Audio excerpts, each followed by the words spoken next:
Today, Ryan and I have a preview for a game called Synchro Horizon. This is a game that's set in a theme that's near and dear to our hearts. This has a very video game sort of roots, very JRPG sort of roots, and a little bit more like roguelike, where you're making a run towards an ultimate enemy for sure. Yeah, for sure. I actually met these people at CMON Expo the last couple years over in Bangkok, and I actually brought this game back to do this content for you.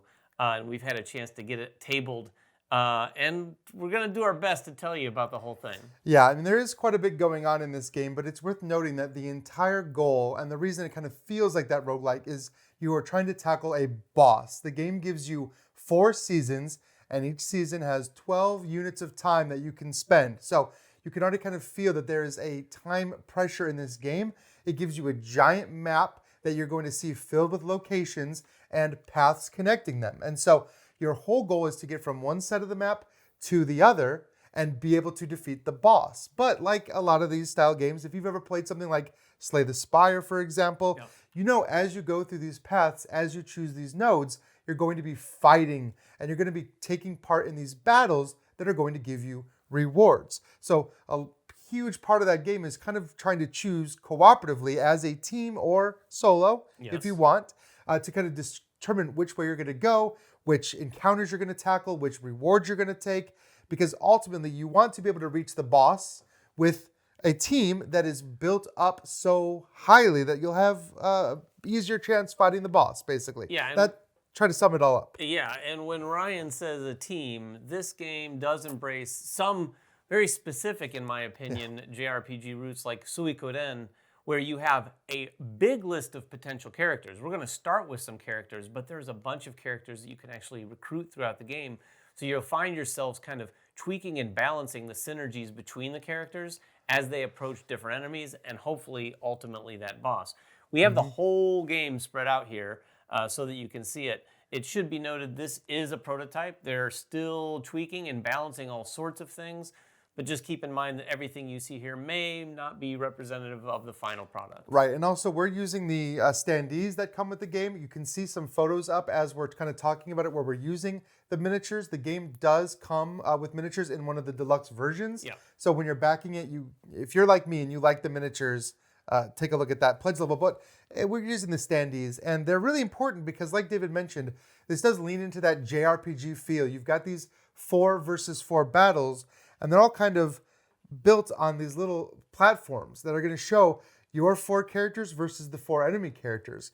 And just like in a JRPG, the position that you're in matters because you're going to be using some moves and some items and skills that require you maybe to be in certain positions or to hit people that are in certain positions. So again, it does really lean into that JRPG feel in the battle system. And we'll talk about battles in a second. But before that, I kind of want to talk about what you're actually doing in the game, because like I said, everything you do is designed to build up your character. So you see on the board here all of these different locations, and these are random to a point. They're going to get harder as you go down, and they're kind of color coded. Like we know, for example, this location always has purple, and this location here is always red. So you're going to be seeding these, and each one of these locations is going to have 2 potential destinations you can go to. And when you're moving, you're going to choose a path and you're going to choose which location you're heading to, and you're going to use up a certain amount of time. So first of all, you know you're limited. You only have 4 seasons. So you're really trying to determine which of these paths might take the least amount of time. But also each one of these locations is going to give you a different benefit. Every one of those benefits is designed, of course, to keep moving your team forward and making them better in some way. And to burn that time, because you're going to be looking at the next node and going, okay, someone at the table might go, ooh, let's visit that spot because I could really use to do this. Oh, but it's 4 instead of 3 time. Do we have enough time?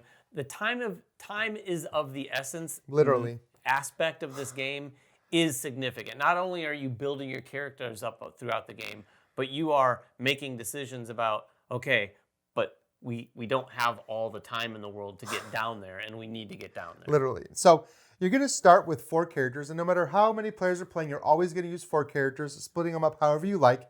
Each character is going to go from belong to one of 3 classes. You have 3 different colors that are represented by different shards that you might draw, and some different skills. Now, this is kind of where the whole strategy of the game comes into play, is building these characters.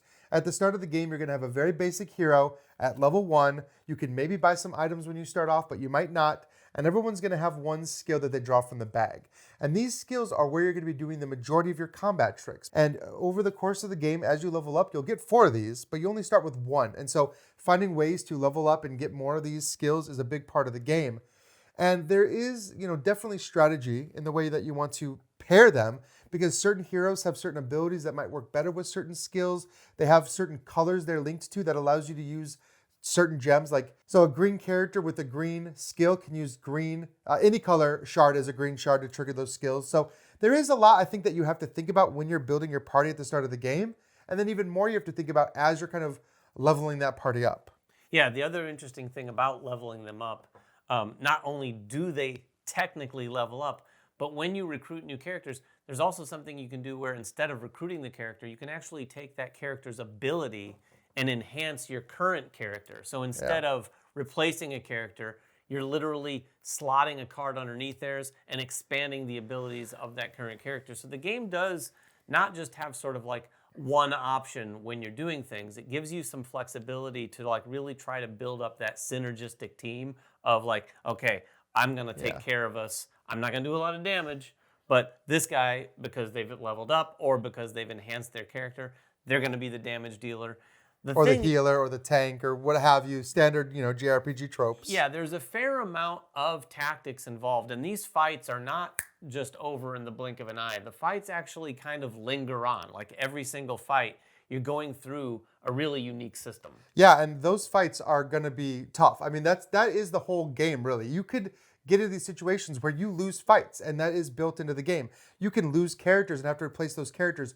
And if you lose fights, you lose time and try again. So there's not any situation in here where you're just breezing through. I think even the first fight of the game is going to be difficult because you're starting off with nothing.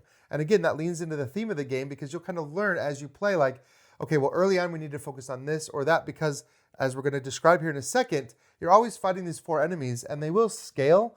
And that's the other part of every location. So if you're looking at the location, one side is the actions you can take, and the other side is the makeup of the fight. It's always going to be 4 cards, and they're always drawn from these 4 sections here, and then a 5th one that represents the final boss.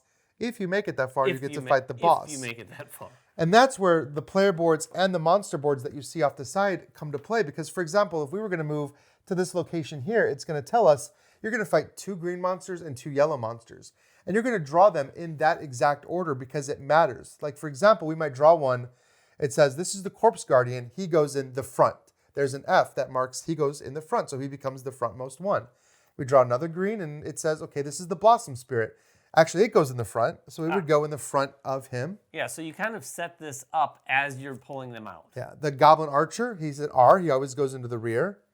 And then the last one, we have a Goblin Warrior, and he says he goes in the front as well. So we have to shift everybody down. We shift everybody down. That effectively sets their order in terms of their position up here. It's not exactly their initiative order because their initiative is handled in a very unique fashion. Yeah, and that's these boxes right here. And this is determining both player initiative and enemy initiative. Now, you do get to decide if you're going to go first or if the monsters are going to go first. And you're doing that based on the dice that are rolled. Each monster is going to start with a die. You roll them up, and that's going to determine what the monster is going to do. So you can look ahead and see, okay, well, if this guy goes first, he's going to hit us with a huge attack. Maybe we should go first, and hopefully our tank or our healer goes, and maybe they could do, a buff or give us some shields. But you are a little bit beholden to the randomness of this initiative tracker. And it uses marbles. It's got a bunch of marbles in there, one for each color player board. And you literally shake this up, and then you'll reveal one at a time. And it starts with yellow, so the yellow player would go first. Now, you might say to yourself, oh, well, that's completely random. And it is. But what it stops you from doing is being able to pre-plan the exact perfect sequence of events that might just win the battle. Yeah. You need to act sometimes in an order that is not ideal, and try to make do with what you have and still try to plan with your other teammates. Yeah, and you can plan. It gives you some agency. Like we said, you roll these dice and then you can look at each of the enemy cards and go, okay, well, this guy's going to do this. And like Ryan said, it might be a big attack. they might be shielding up. Yeah. We might want to choose to go first so that we might be able to do something about some of those guys before they shield up, maybe take one of them off the field.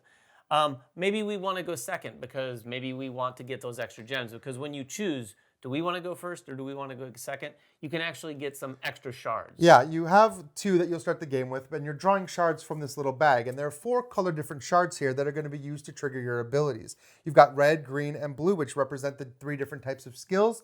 And then you've got these clear shards, which are kind of wilds. And they're also used to level up your characters. So you do always kind of have to think about spending these. Do I want to do this? Do I really want to use my ability? And some of these skills, as you'll see on the skills, they require 1 to maybe even 3 shards. And you can get some flexibility, but always, drawing 2 is generally better, but that means going second. And as you spend these, they're gone. They go to this little discard tray, and you only get 2 back every round unless you've leveled up far enough to get 3.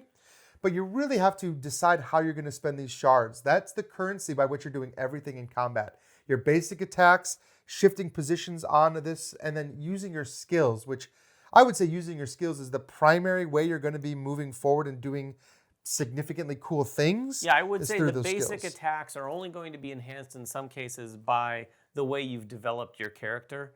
If you slot in an extra card, my character has a +3 to their basic attack. So it's going to be a 1 plus a 3. But as things change throughout the game, her basic attack might be pretty solid. But those skills, like Ryan said, are the more interesting aspect. I mean, one of my starting skills here costs 2 blue shards. Now, I have a clear and a red. But because I have the blue character, I could use the red as a blue, and then the clear one is a wild. So I could actually power that ability.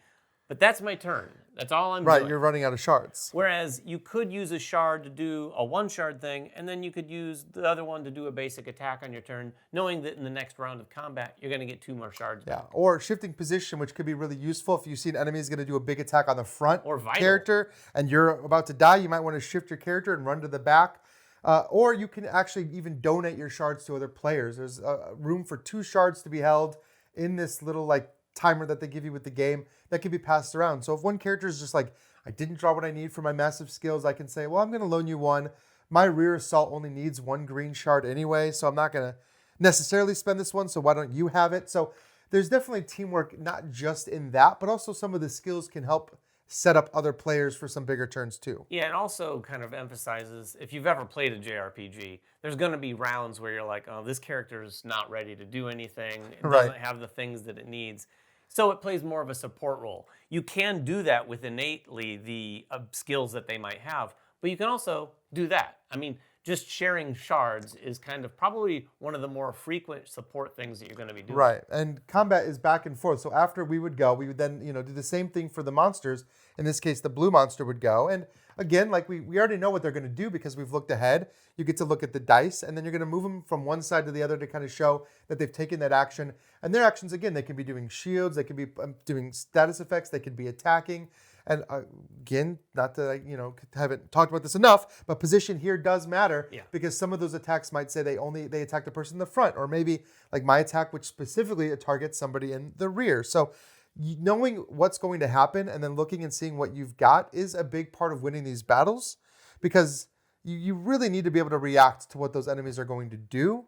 And again, this is just a very, very early encounter. By the time you're getting to the end, you're fighting some insanely powerful you get fights. A few level 4s and a boss figure to fight. Yeah, if you make it all the way to the end, you get one of the 4 bosses and 3 level 4s. So you're always fighting a 4-group party of enemies. And so this is definitely one of those games, I think we talked about Slay the Spire earlier, where you can just have a bad run. You need to be able to look ahead and say, okay, well, I've lost the first 3 fights. I've wasted so much time. I'm already in season 2.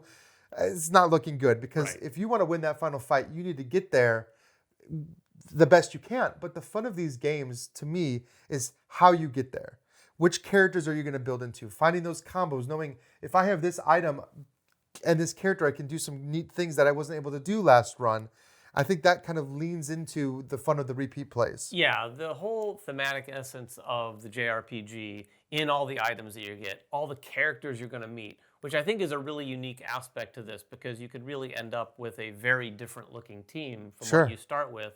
And I also wanted to point out too, if you might be out there thinking, oh, is this just a nice little gimmicky set piece? To some degree, sure, it is. But it's a fun one, and it does serve a decent practical purpose in terms of being able to quickly identify where people are in terms of their position. Yeah, and you can do things that are going to affect that position. I mean, there are skills that are going to push people, pull people, move people around. You're swapping positions as well. So it is very, very useful, I think, to be able to have at a glance what they're going to do. Now, you could just put them out, but this is more fun. Let's just be honest. It's more fun to Absolutely. have this. And especially, I don't know if they're going to have I don't know if they're going to have different That would backgrounds be pretty or not. cool. I mean, We have I a would be couple- into that. We have a couple backgrounds here. They do come out.